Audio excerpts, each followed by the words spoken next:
Amado Dios, en este momento venimos ante ti con corazones humildes, reconociendo que en esta vida enfrentamos dolor y sufrimiento. Te alabamos porque eres un Dios lleno de compasión y misericordia, que conoce y entiende el dolor de sus hijos.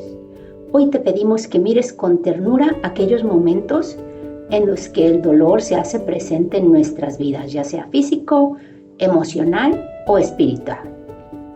Señor, cuando el dolor parece ser demasiado difícil de soportar, te rogamos que nos sostengas con tu amor y tu presencia, que podamos sentir tu cercanía, sabiendo que nunca nos abandonas y que caminas con nosotros en medio de las pruebas. Te pedimos, Dios, que nos des fortaleza para soportar el dolor con paciencia y esperanza, confiando en que tus planes son siempre buenos. Aun cuando no los entendamos completamente, Señor, te pedimos, Padre, que traigas consuelo a los corazones quebrantados, alivies el sufrimiento de quienes están enfermos y llenes de paz a quienes enfrentan dificultades. Sabemos que tú eres el sanador de las heridas, el restaurador de las almas, y que en ti encontramos el refugio que tanto necesitamos en los momentos de aflicción. Gracias, Señor, porque en medio del dolor podemos mirar a la cruz y recordar que Jesús también sufrió por nosotros y a través de su sacrificio tenemos la promesa de una vida eterna, libre de todo sufrimiento. Ayúdanos a mantener nuestra mirada fija en ti y danos la gracia para preservar la fe, sabiendo que en ti siempre hay esperanza, sanidad y restauración. En el nombre de Jesús, nuestro Salvador, oramos. Amén. Hola, qué bueno que me acompañas a un día más de Biblia Diaria. Yo soy Claudia. Aquí es donde leemos la Biblia todos los días y hoy 21 de octubre vamos a leer Mateo 17, Marcos 9 y Lucas 9, 28 al 62. Mateo 17, la transfiguración. 6 días después, Jesús tomó consigo a Pedro, a Santiago y a Juan, el hermano de Santiago, y los llevó aparte, a una montaña alta. Allí se transfiguró en presencia de ellos. Su rostro resplandeció como el sol y su ropa se volvió blanca como la luz. En esto se aparecieron Moisés y Elías conversando con Jesús. Pedro dijo a Jesús: Señor, qué bien que estemos aquí. Si quieres, levantaré 3 albergues, uno para ti, otro para Moisés y otro para Elías. Mientras estaban aún hablando, apareció una nube luminosa que los envolvió y de la cual salió una voz que dijo: Este es mi Hijo amado. Estoy muy complacido con él, escúchenlo. Al oír esto, los discípulos se postraron sobre su rostro, aterrorizados. Pero Jesús se acercó a ellos y los tocó. Levántense, dijo, no tengan miedo. Cuando alzaron la vista, no vieron a nadie más que a Jesús. Mientras bajaron de la montaña, Jesús les encargó: no cuenten a nadie lo que han visto hasta que el Hijo del Hombre se levante de entre los muertos. Entonces los discípulos preguntaron a Jesús: ¿por qué dicen los maestros de la ley que Elías tiene que venir primero? Sin duda, Elías vendrá y restaurará todas las cosas, respondió Jesús. Pero les digo que Elías ya vino y no lo reconocieron, sino que hicieron con él todo lo que quisieron. De la misma manera, va a sufrir el Hijo del Hombre a manos de ellos. Entonces entendieron los discípulos que les estaba hablando de Juan el Bautista. Jesús sana a un muchacho endemoniado. Cuando llegaron a la multitud, un hombre se acercó a Jesús y se arrodilló delante de él y dijo: Señor, ten compasión de mi hijo. Le dan ataques y sufre terriblemente. Muchas veces cae en el fuego o en el agua. Se lo traje a tus discípulos, pero no pudieron sanarlo. Ah, generación incrédula y malvada, respondió Jesús, ¿hasta cuándo tendré que estar con ustedes? ¿Hasta cuándo tendré que soportarlos? Tráiganme acá al muchacho. Jesús reprendió al demonio, el cual salió del muchacho y éste quedó sano desde aquel momento. Después, los discípulos se acercaron a Jesús y en privado preguntaron: ¿por qué nosotros no pudimos expulsarlo? Por la poca fe que tienen, respondió.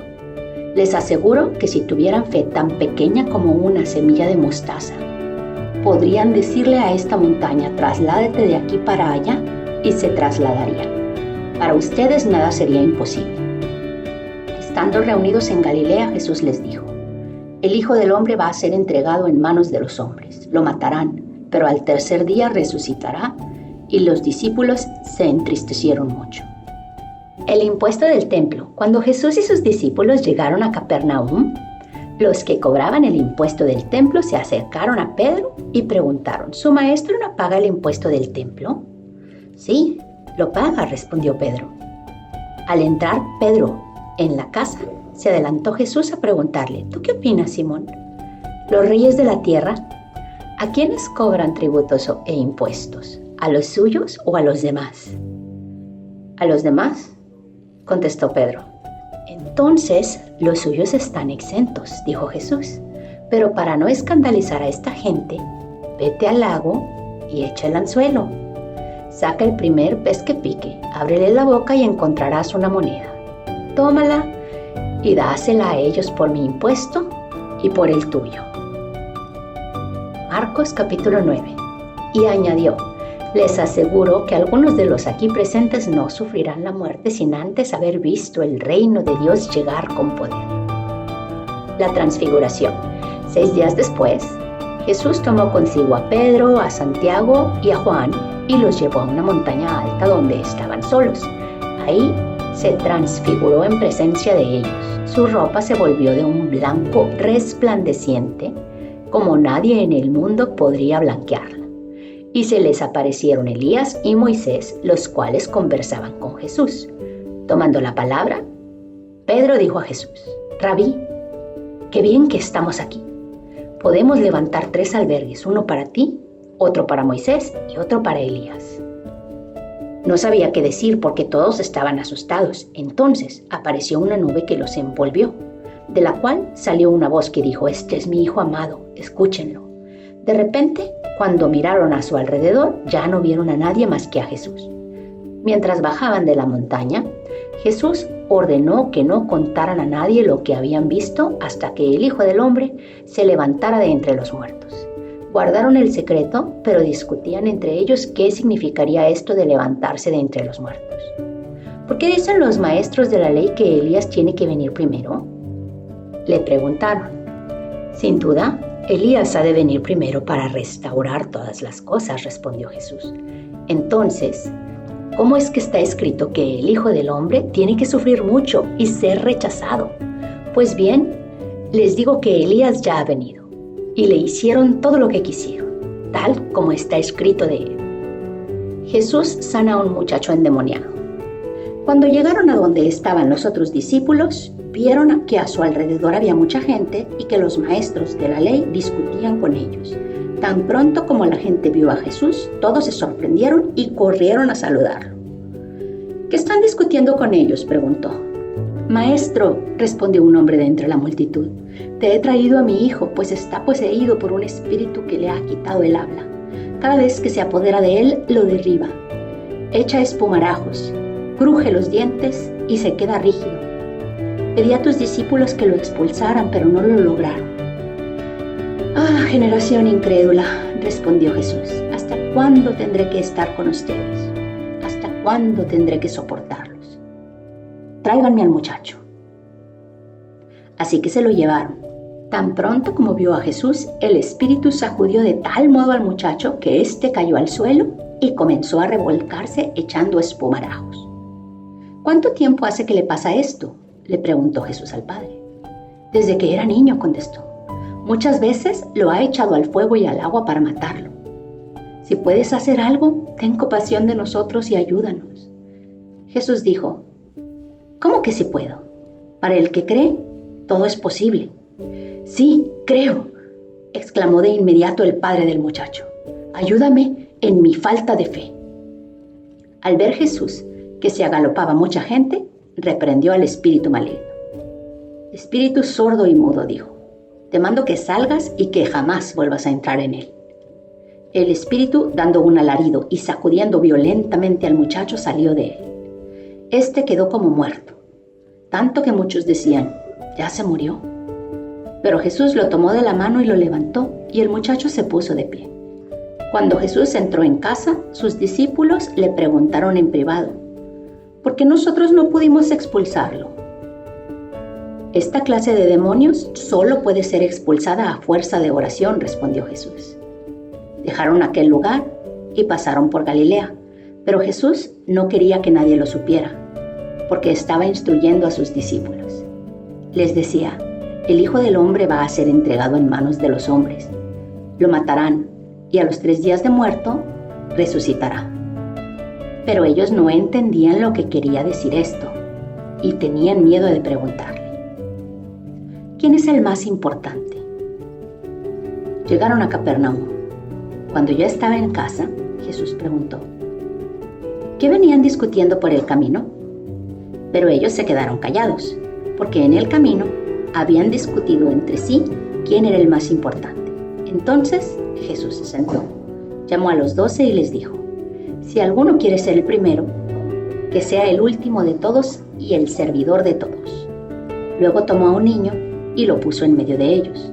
Abrazándolo dijo: el que recibe en mi nombre a un niño como este me recibe a mí, y el que me recibe a mí no solo me recibe a mí, sino al que me envió. El que no está contra nosotros está a favor de nosotros. Maestro, dijo Juan, vimos a un hombre que expulsaba demonios en tu nombre y se lo impedimos, porque no es uno de los nuestros. No se lo impidan, respondió Jesús. Nadie que haga un milagro en mi nombre puede luego hablar mal de mí. El que no está contra nosotros está a favor de nosotros. Les aseguro que cualquiera que les dé un vaso de agua en mi nombre, por ser ustedes de Cristo, no perderá su recompensa. El hacer pecar. Pero si alguien hace pecar a uno de estos pequeños que creen en mí, más le valdría que le ataran al cuello una piedra de molino y lo arrojaran al mar. Y si tu mano te hace pecar, córtatela. Más te vale entrar en la vida manco que ir con las 2 manos al infierno, donde el fuego nunca se apaga. Y si tu pie te hace pecar, córtatelo. Más te vale entrar en la vida cojo que ser arrojado con los 2 pies al infierno. Y si tu ojo te hace pecar, sácatelo. Más te vale entrar tuerto en el reino de Dios que ser arrojado con los 2 ojos al infierno, donde no morirá el gusano que los devora, ni su fuego se apagará. La sal con que todos serán sazonados es el fuego. La sal es buena, pero si deja de ser salada, ¿cómo le pueden volver a dar sabor? Que no falte la sal entre ustedes, para que puedan vivir en paz unos con otros. Lucas capítulo 9, versículos 28 al 62. La transfiguración.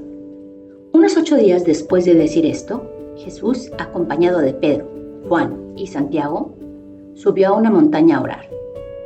Mientras oraba, su rostro se transformó y su ropa se volvió blanca y radiante. Y aparecieron 2 personajes, Moisés y Elías, que conversaban con Jesús. Tenían un aspecto glorioso y hablaban de la partida de Jesús, que él iba a cumplir en Jerusalén. Pedro y sus compañeros estaban rendidos de sueño, pero cuando se despabilaron, vieron su gloria y a los 2 personajes que estaban con él. Mientras estos se apartaban de Jesús, Pedro, sin saber lo que estaba diciendo, propuso: Maestro, qué bien que estemos aquí. Podemos levantar 3 albergues, uno para ti, otro para Moisés y otro para Elías. Estaba hablando todavía cuando apareció una nube que los envolvió y al entrar en la nube se asustaron. Entonces salió de la nube una voz que dijo: Este es mi hijo, mi escogido, escúchenlo. Después de oírse la voz, Jesús quedó solo. Los discípulos guardaron esto en secreto y por algún tiempo a nadie contaron nada de lo que habían visto. Jesús sana a un muchacho endemoniado. Al día siguiente, cuando bajaron de la montaña, le salió al encuentro mucha gente. Y un hombre de entre la multitud exclamó: Maestro, te ruego que atiendas a mi hijo, pues es el único que tengo. Resulta que un espíritu se posesiona de él y de repente el muchacho se pone a gritar. También lo sacude con violencia y hace que eche espumarajos. Cuando lo atormenta, a duras penas lo suelta. Ya rogué a tus discípulos que lo expulsaran, pero no pudieron. Ah, generación incrédula y malvada, respondió Jesús, ¿hasta cuándo tendré que estar con ustedes y soportarlos? Trae acá al muchacho. Estaba acercándose el muchacho cuando el demonio lo derribó con una convulsión. Pero Jesús reprendió al espíritu maligno, sanó al muchacho y se lo devolvió al padre. y todos se quedaron asombrados de la grandeza de Dios. En medio de tanta admiración por todo lo que hacía, Jesús dijo a sus discípulos: presten mucha atención a lo que les voy a decir. El Hijo del Hombre va a ser entregado en manos de los hombres. Pero ellos no entendían lo que quería decir con esto. Estaba encubierto para que no lo comprendieran y no se atrevían a preguntárselo. ¿Quién va a ser el más importante? Surgió entre los discípulos una discusión sobre quién de ellos sería el más importante. Como Jesús sabía bien lo que pensaban, tomó a un niño y lo puso a su lado. El que recibe en mi nombre a este niño, dijo, me recibe a mí, y el que me recibe a mí, recibe al que me envió. Porque el que es más pequeño entre todos ustedes es el más importante. Maestro, dijo Juan, vimos a un hombre que expulsaba demonios en tu nombre y se lo impedimos, porque no es de los nuestros. No se lo impidan, respondió Jesús, porque el que no está contra ustedes está a favor de ustedes. La oposición de los samaritanos. Como se acercaba el tiempo de que fuera llevado al cielo, Jesús se hizo el firme propósito de ir a Jerusalén. Envió por delante mensajeros que entraron en el pueblo samaritano para prepararle alojamiento. Pero ahí la gente no quiso recibirlo porque se dirigía a Jerusalén. Cuando los discípulos Santiago y Juan vieron esto, preguntaron, Señor, ¿quieres que hagamos caer fuego del cielo para que los destruya? Pero Jesús se volvió a ellos y los reprendió. Luego siguieron la jornada a otra aldea. Lo que cuesta seguir a Jesús. Iban por el camino cuando alguien dijo a Jesús, te seguiré a donde quiera que vayas. Las zorras tienen madrigueras y las aves tienen nidos, respondió Jesús, pero el Hijo del Hombre no tiene dónde recostar la cabeza. A otro le dijo, sígueme. Él contestó, Señor, primero déjame ir a enterrar a mi padre. Deja que los muertos entierren a sus muertos, pero tú ve y proclama el reino de Dios, respondió Jesús. Otro afirmó, te seguiré, Señor, pero primero deja despedirme de mi familia. Jesús respondió, nadie que mire atrás, después de poner la mano en el arado, es apto para el reino de Dios. Entonces vemos el día de hoy que aparentemente los discípulos tienen la capacidad de traer fuego o de hacer caer fuego y destruir una ciudad como Samaria por no recibir a Jesús, pero no pueden sanar al muchacho que sanó Jesús del demonio sordo y mudo, que le provocaba convulsiones. Y también vemos que los discípulos cometen errores, como por ejemplo el decirle a aquel hombre que estaba revocando demonios en el nombre de Jesús, y que Jesús les dice que no hagan eso. Y yo me quedo pensando, ¿cuántas veces nosotros, de manera bien intencionada, a lo mejor hemos hecho algo que no debimos de haber hecho? Y que Jesús nos pueda decir, no hagan eso, así como se lo dijo a sus discípulos en aquel momento. Padre, perdónanos, Señor, cuando de buena intención actuamos de una forma que no es de acuerdo con lo que tú estás pensando o con lo que tú quieres que nosotros hagamos. Permite, Señor Todopoderoso, que estemos tan en sintonía contigo que sepamos qué es lo que quieres que hagamos. El siguiente paso que demos. Alabado sea tu nombre y bendito sea tu santísimo reino, por siempre y para siempre. Amén. Es todo por hoy. Qué bueno que me acompañaste. Te amo. Dios nos ama. Y oremos para que perdone nuestros pecados, nos bendiga, nos proteja, nos prospere. Y si Dios quiere, aquí te espero mañana.